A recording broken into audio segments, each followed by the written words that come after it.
Hello and good morning. It is another beautiful morning out here. I love listening to the birds and the leaves being moved through the trees, and this cutie pie I have over here laying on the ground. I don't know if you can see. Keep on hearing him take nice, deep, relaxed breaths and inspiring me to do the same, to just kind of let go of a little bit of that physical stress. So, what is important to me this morning on this subject of resilience is really this in between place where we've just been out of practice for so long, for maybe for our whole lives, for feeling like the things that we want are within our grasp, and being able to imagine the ways in which we can be successful doing things different from the kind of most dominant, prescribed, uncriticized examples, all the reference points we've seen where things have been criticized or shamed, and those kind of narratives that really stick in our mind.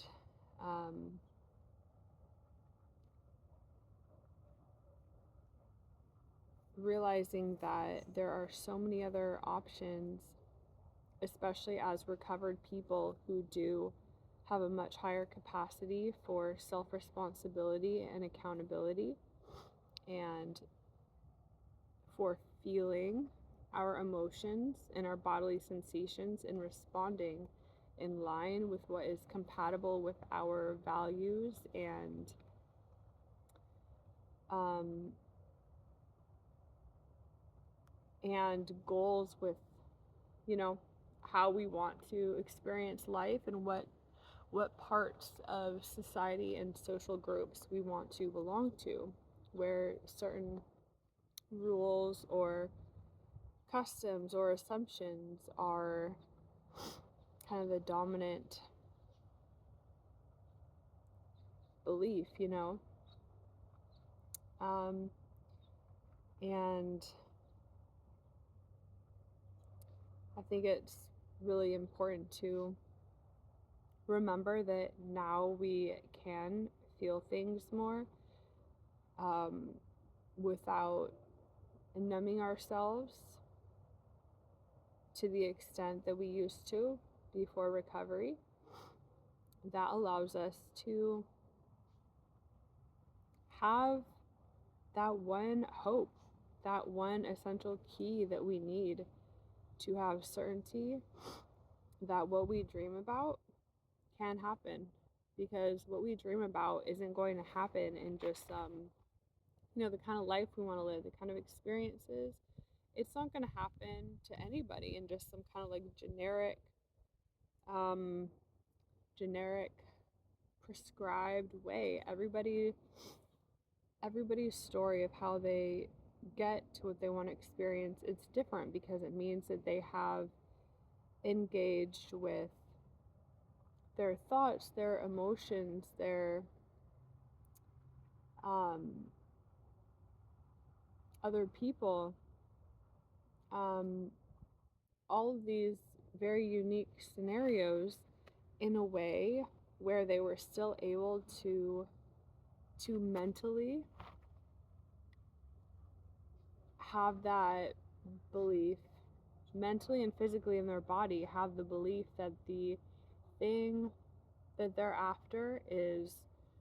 achievable and worthwhile, that brings light and fun and interest in. And, you know, being able to, with those things in mind, let some individuality and unique characteristics um, occur in like the map of your path, the shape of your path. These things that prove that that show you what the shape of your journey is like as an individual. And the circumstances and specific ways you handle things is always going to be unique, especially when your priority is kind of these, you hold in your heart these priorities of what you want to experience and the tone in which you want to experience it in. Having that passionate dream and that belief, that certainty that it can be accomplished, it really shows you what things you don't need, and are preventing you from your heartfelt goal, right? So, for example, I think this is a common one for many people. If you're thinking, I really want to travel and to live close to nature, and maybe your restrictions are money, or not having the practical skills that you believe that you currently believe are needed to have this kind of life. You can be like, well, this is my end goal of how I want to feel, in some basic framework of, I know I want to travel. So it really opens up the possibilities to be like, well, if this is really what is moving my heart, what are the ways in which I can accomplish this right now? What are the things I can let go that I realize aren't actually priorities? And what are the ways that I can decide are the right ways for me to learn to open up and kind of engage in challenging fear? Because that's stressful. You can't do that with everything in your life. You got to choose one or two areas in which to have that be a part of your practice of challenging fear and using it as a lovely place to increase your resilience skills and your self-coaching skills, and learn about the ways that you process information and formulate a narrative around circumstances that are happening, and just learning alternate narratives that feel to you a good mix of cautious and optimistic and supportive for your sense of security and certainty in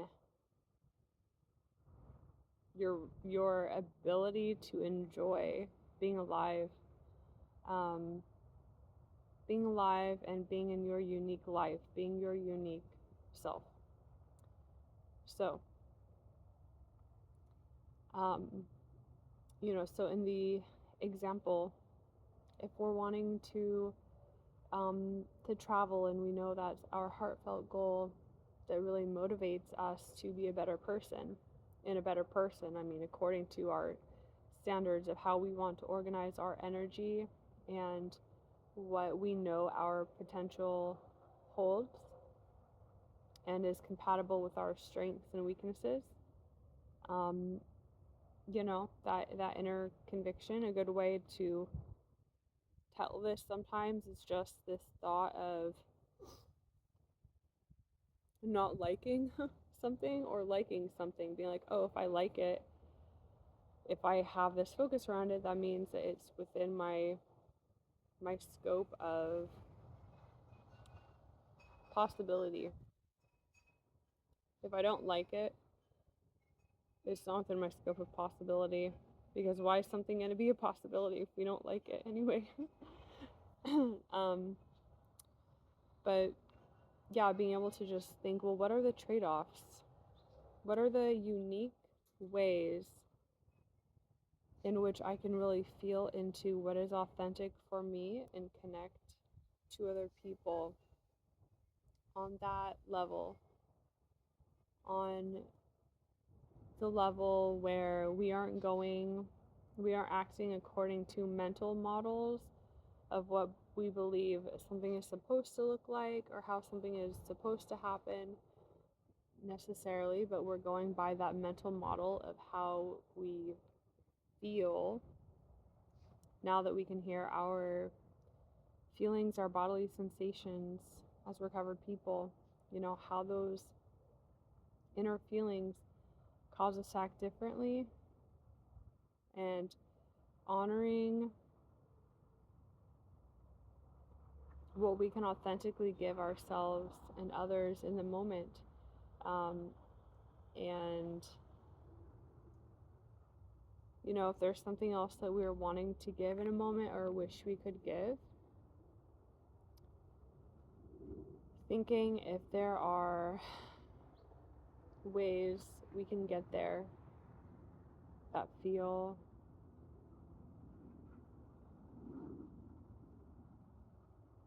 supported, if we can get there in a way where we can feel supported and not in this kind of forced position where we don't know if we're acting out of true want or if we're acting out of a fear, in this sense of, if I don't do this,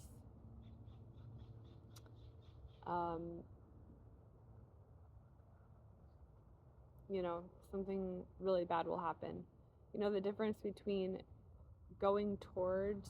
what is good, having that in mind as a motivator, what would be enjoyable to experience, and then the opposite of thinking what would be something scary and unpleasant that could happen. And I know for myself, the way that I process information, my mind definitely has tended to be on that side of asking how I can escape bad things and putting all the energy into focusing on negative possibilities, which of course isn't useful. It's not useful to be able to feel empowered and be present and open to the really positive narratives coming alive. I think that's been a really important difference in my mindset of what, thinking more in terms of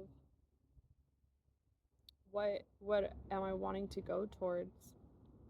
And there is definitely, as recovered people, we have to learn to start feeling our feelings and interpret our feelings in different ways than maybe we ever have before. As we start to feel our feelings,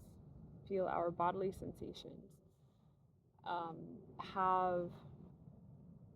narratives around anxiety and uncertainty and what if pop into our head. But I think that the more, that through addiction, the more that we tried to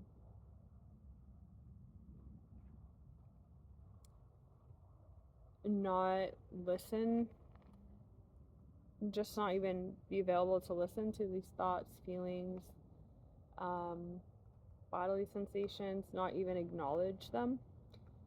We just automatically, we're like, I don't know how to handle this. I don't know how to formulate, how to project my will to feel certain that other people will acknowledge and respect what I have to say. Feeling like we're always going to be steamrolled over people to the extent that we start to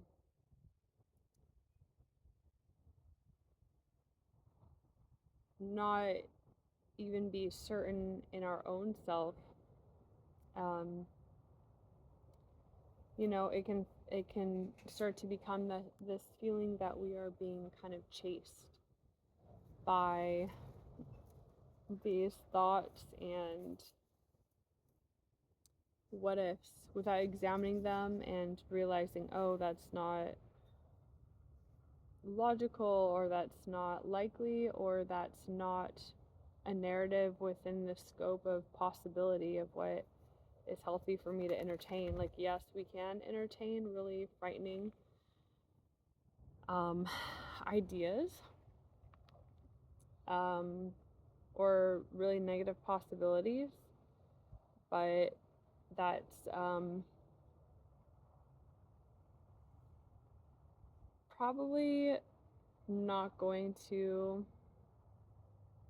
I mean, it's not going to,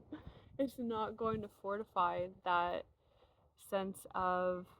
that inner sense of, here's an alternative narrative, the narrative that I want to interpret things in, the narrative that I hope it will be in, and thinking of things in that way, looking for alternative narratives, is the only way that we can experience an alternate narrative. Because if we're always just imagining everything as just one frightening possibility, then our brain isn't going to have another model handy to like pattern match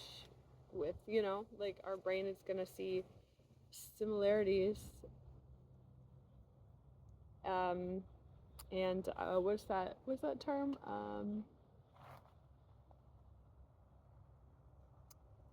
uh, what is it? It's like some kind of bias. It starts with a C, um, like expectation, confirmation bias. Our brain is going to be like, well, this is what you think of all the time. These are the reference points you have to identify, like, what is occurring and how to interpret other people's behavior, thoughts, and feelings, and the kind of realm of possibility and scenarios. Like, so, we have to kind of take it upon ourselves to constantly feed our subconscious, that part of our brain, the part of our brain that is really, um, really good at pattern matching and learning, and um, drawing on beliefs. That kind of, just that unconscious part that isn't thinking things through logically. It's just going based on the stimulus it's had in the environment, including our bodily stress, our physiological stress. Um, this part of our brain, like, we have to take it upon ourselves to really intentionally feed this part of ourself. We could call it the child self, or the just unconscious self, or like the primal body self.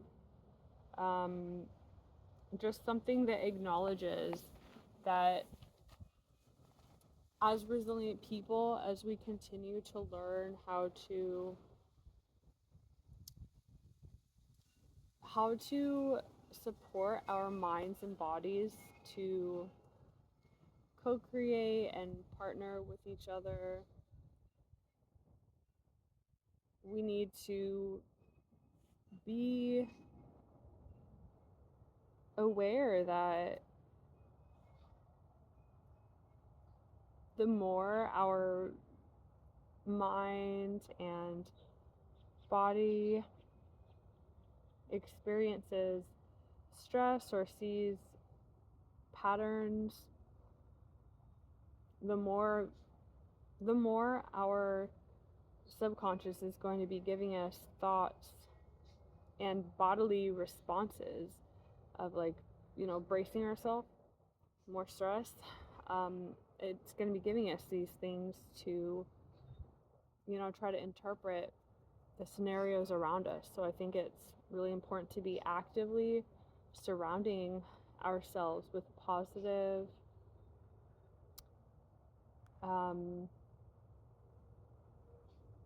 possibilities, and cautious, yes, but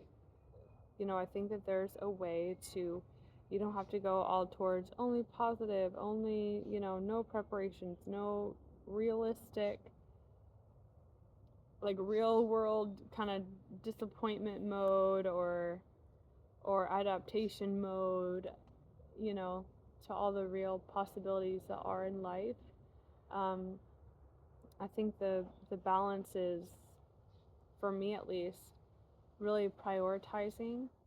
these, like keeping in my heart, in my mind, in my imagination,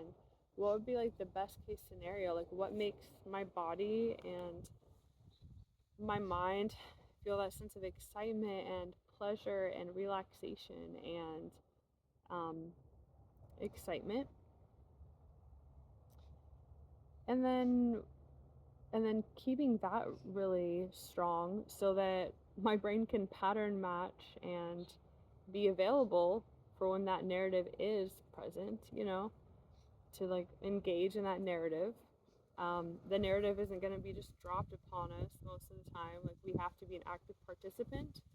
in imagining and perceiving things in that way so it can come about.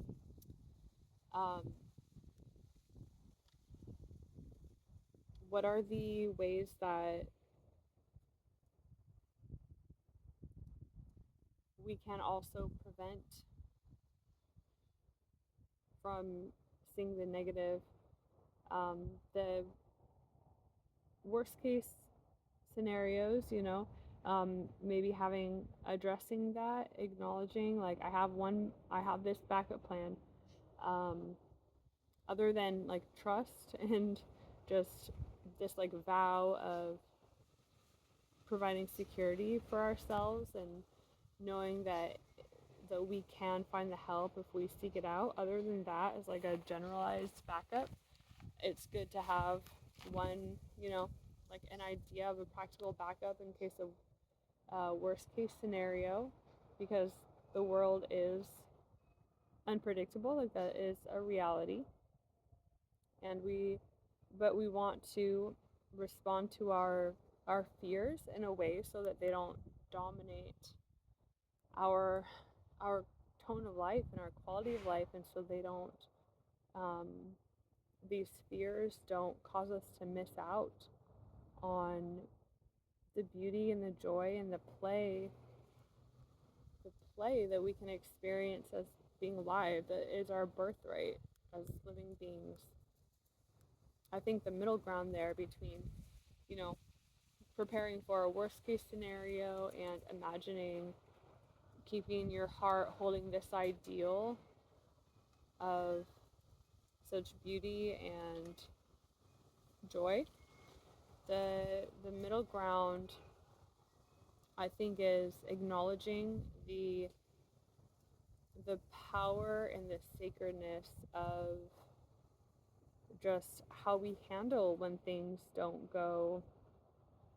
the easiest, because that's an essential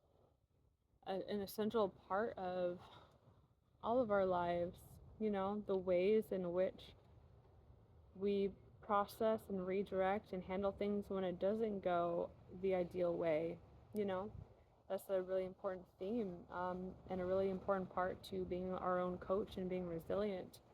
is just how do we process our feelings, our fears, our bodily sensations when things don't go the way that we may have hoped, or when there are extra struggles. And, I think that acknowledging how much strength and grit and power and just a sense of being united together as an extended human family, um, and just marveling at the inherent resilience and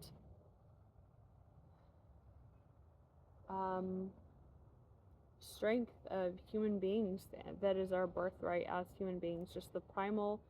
like human I was going to say human design, but that brings about a different connotation, but just like human structure of being a human being, like regardless of what point in history we're at, what reference points we have, just this kind of eternal thing of timeless thing of what it means to be a human, that we are extremely strong and resilient, and we have these innate mental and bodily tools that unfortunately are often they've been lost, and it causes us to believe that like life can be just like pain and suffering forever. You know, we've kind of lost hold of these cultural tools, um, of how to process, how to minimize pain, how to prevent pain, ways of living that make us less stressed out, so that we can draw on the powers of our mind more to withstand and adapt and have creative um, adjustments to, or like solutions and adaptations and ways of viewing things, you know. I think part of the reason why people can get so exhausted and stuck in physical pain and emotional suffering, um, it is because of all the distractions and exhaustion and obligations that we can feel to to other people, organizations, circumstances, where it just isn't our responsibility to play that role. um, and I think that all that mental thinking and worrying and problem solving constantly, it can really wear down on us, and just the physical stress, you know, from processing toxins or overabundance of,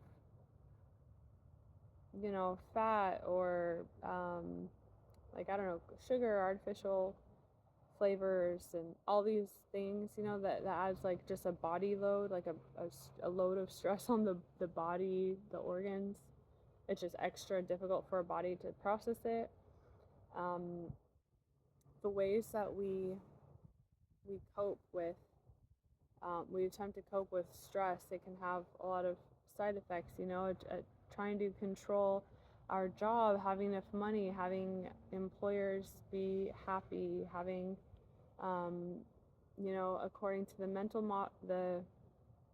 like the mental models, narrative models we've seen reference to us, like what is required of us in order to be respected and cared for and have a valuable role within a social system, and not be alone. You know, we can kind of put in our mind sometimes we have to play this really big, intensive character, or we have to be like completely alone and lonely. And our mind can have us kind of see extremes of the spectrum when we're in these stressed out modes. Um, you know, and but there are like the gray areas in between. There are many more options where we can have our cake and eat it too. And, you know, just thinking about how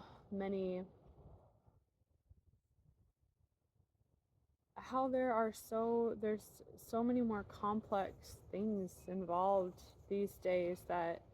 adds extra stress to us, and all together, all these different areas of our lives, it can just lead to our powers of the mind being depleted,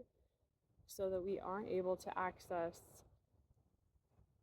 different narratives, different creative solutions, different interpretations, different powers of our imagination, really, the powers of our imagination, and to be like how powerful that is, and how that has been not kind of the dominant belief for the past 400 or 300, like around 300 years or so. It's transitioned out of being like the dominant belief in like Western society, at least. Based on this change into like the mechanistic worldview. Hi, baby. I was reading about, I think it was Isaac Newton, Newtonian, this, when he was, talking about gravity, velocity, all these things. It kind of led to this view of the world being based on strict cause and effect, like these just laws of nature, and believing that you needed to have something occur to change something. Like nothing can be intrinsically changed, everything has to be like externally pushed and manipulated in some way for some kind of reaction to happen. And that was a really good change in perspective, because it calmed down imagination at the time, where things were, dangerous, freaked out about superstition, people being crippled by fear and being disempowered, and subjected under other people in unhealthy, unfree ways, because of the lack of the power of,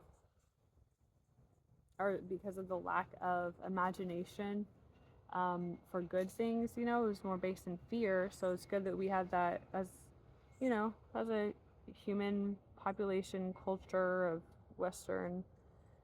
civilization, whatever you want to call it. There was this change so that while we couldn't handle the powers of imagination, because everybody was so stressed out with, there wasn't industrialization, there wasn't access to so many resources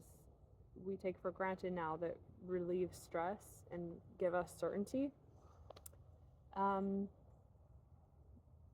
it was good to have that calm down on the imagination, not be like, oh my God, the cup fell, that means God is punishing me, and spiraling into like this kind of superstitious, fear-based imagination.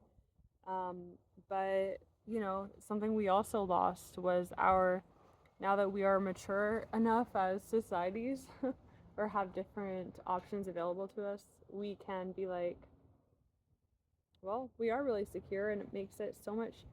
easier, especially with the internet. Oh my God, like it makes it so much easier for us to use our power of imagination for good things, and to reclaim this innate human capacity that has been kind of dormant in popular culture, in mainstream culture, or the loudest kind of like institutional forms of culture, I guess. Being able to use this, at least for my life experiences, that's my view. But I think it's really cool that this power of imagination, it can be used to visualize and remove physical pain, because pain occurs in the mind. It's an experience of the mind. That's why if we are, put to sleep, we don't experience pain during a surgery or whatever, yes, there are things that happen to the body, but it is our mind that reads and processes those signals, which allow us, like our consciousness, to perceive and feel. So because of that, our imagination, I think, is just so much more powerful than has been really given credit for. And there's so many people who feel lost and trapped in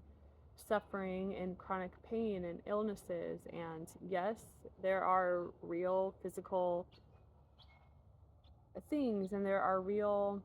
we live in a physical world where there is a cause and effect that, we notice through like scientific experiments. If things happen, it does remove our capacity for our bodies to function in certain ways, and just these kind of biological truths for what's necessary for health. These things are all real, but it's also equally as real that we have a birthright as human beings to experience joy and comfort and security and safety and pleasure and pride, no matter what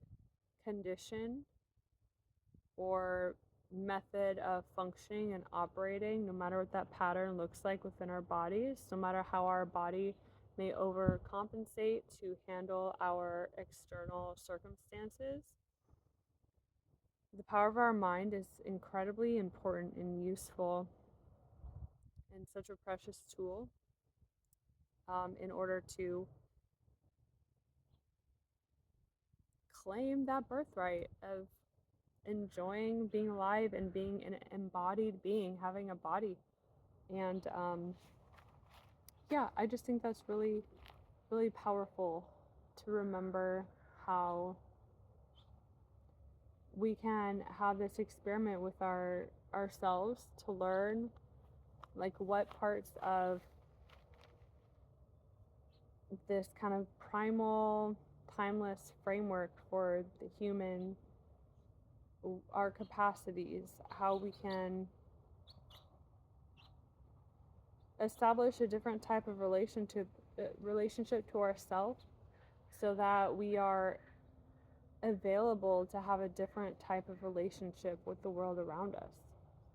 And through that is what, through continuing to practice that and being honest and authentic about our disadvantages and advantages, our preferences, our, the ways that we can achieve and access our dreams in the way we want to feel without having to overstretch or overreach or be inauthentic to what actually feels good and nurturing and in line with,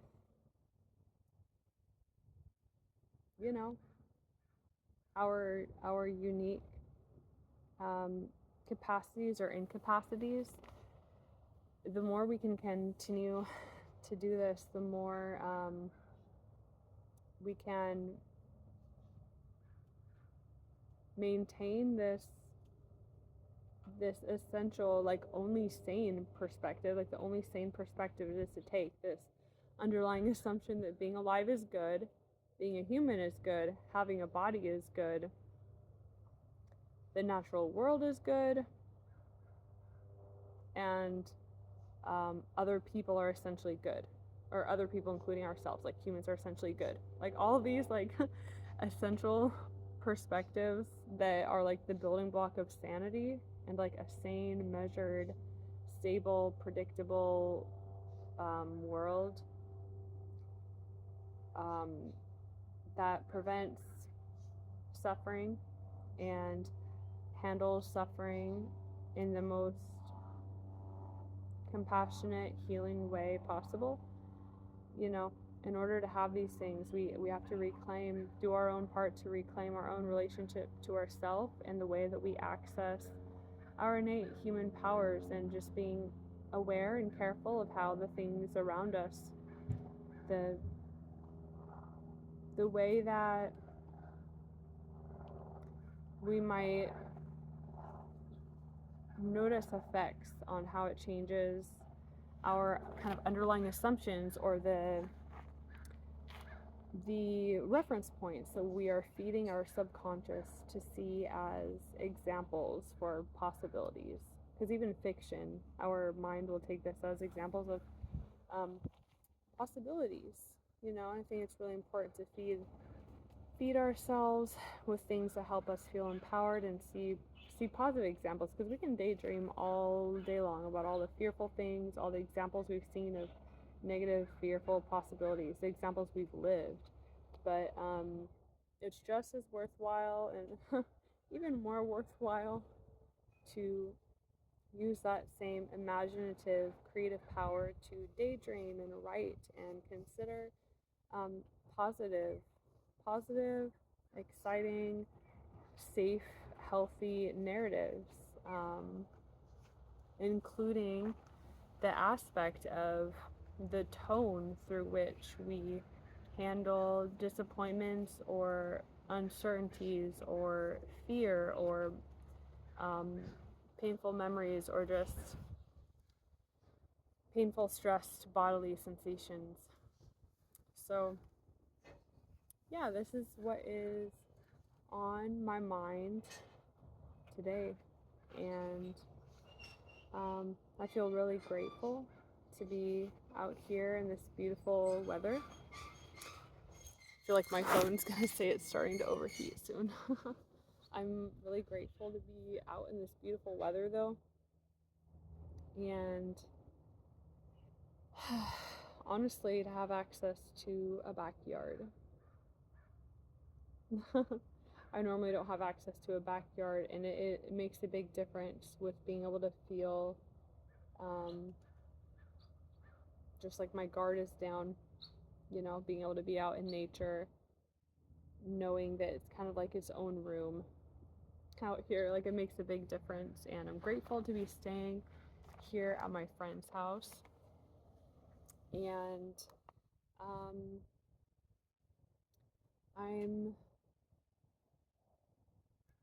I'm just affirming for you that you will notice ways to have different narratives, different interpretations of information, and that kind of cause and effect of what it means for the future, what it means for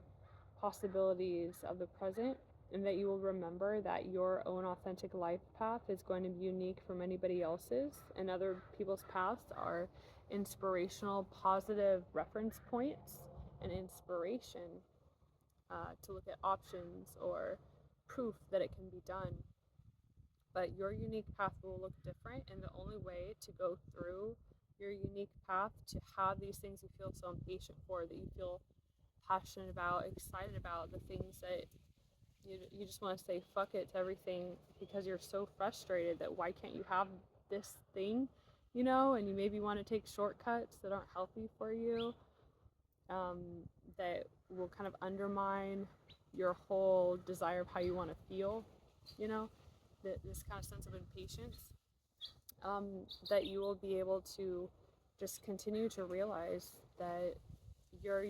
unique path, it can only be discovered by feeling through it. We have to feel our emotions, be authentic to ourselves and our values,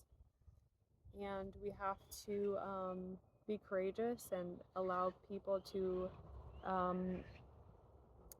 disagree and understand that our personal narrative is always based in compassion for people's fear responses that come up, but also um, loyalty to ourselves and what we have learned on our life path, and including that being open to learning and discussion, and learning it can be safe to communicate about really difficult, fearful topics or disagreements. That we can learn how to do this in a safe way. We can go through this process with other people who have their own fears and scars of times that confrontations have gone horribly, or they've been unheard or discounted, and all these things, that going through this process with other people is really, really important, and that there's always value in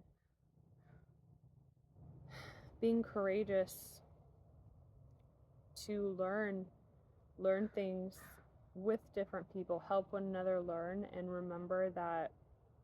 we can face our individual boogeymans together, and at the end of the day, we have freedom. We have freedom for the direction our life goes in. We have freedom from the power of imagination. And I just really affirm for you that you will be sensing into, with our beautiful human powers of feeling. And now that we're recovered, you'll be just able to feel into what are what feels authentic for you, and not judging yourself against models you've seen of how things should go, but judging yourself according to a more generalized sense of what are my values, in what way do I want to handle conflicts or uncertainties, and in what way can what I'm doing bring me closer to the life that I want to live? How can I make all my circumstances work for me? And because that is the way that we will continue to find and build our own unique path to where we want to live, and that we will know that we are authentically living in it. We aren't kind of, I don't know, I was going to say consigning. That's not the word, but not buying. What's the word? Like, we aren't hiring other people or some acceptable mask outside narrative version of ourselves to try to conform to how we believe based on our reference points the world works, the only options of how the world works, institutions work, and believing that we have to seem that way externally, even if it conflicts internally, in order to get what we want and move through the systems, where we can move through the systems in an authentic way. Even if that authenticity sometimes is remembering that we've waited out, we have to make sacrifices or contort ourselves a bit, but the pros outweigh the cons, and just thinking of all the positives of how we're able to really, really grow and have the experiences that we need in our own unique journey to, provide another puzzle piece for our bigger picture, for how we are developing our own unique path. Yeah, and we continue to appreciate and have gratitude for one another, for other people, for our beautiful natural human spirit, for our beautiful bodies, and for nature, for being able to be alive, So, thank you so much for listening, and I will be back. Take care. Bye.